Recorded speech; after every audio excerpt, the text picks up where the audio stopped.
ভাই, টাকা পয়সা এমনি আসে না। যা আসলে যেখানে জব করি, আর এই কাজটা কিন্তু সবাই পারে না। তো এই কাজটা আমি প্রায় 13 বছর ধরে করতেছি।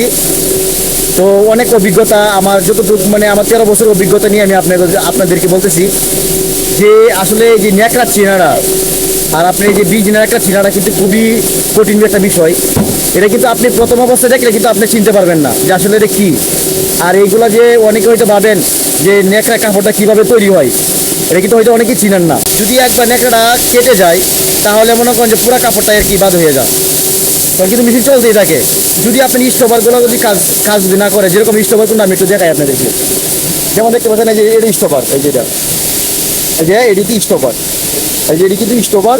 এটি কিন্তু বাতি জ্বলে, অনেক সময় কাজ করে না, মাল খারাপ যায়। তো এই জন্য আমাদের অনেক রিস্কে থাকতে হয় ভাই। সবাই বলে যে কাম কাজ অনেক সহজ, কিন্তু ভাই যা যা জায়গা থেকে কিন্তু বড়টা সহজ, কিন্তু কাজটা করা খুবই কঠিন। আর যে কাজটা করি হয়তো অনেকে ভাবতে পারে মনে হয় কষ্ট নয় ভাই, অনেক এই কাজটা অনেক পরিশ্রম। আর হচ্ছে গিয়ে আপনার খুবই রিস্কের কাপড় একটা, মানে কাপড় বাদ হলে মনে হয় যে অবস্থা খারাপ।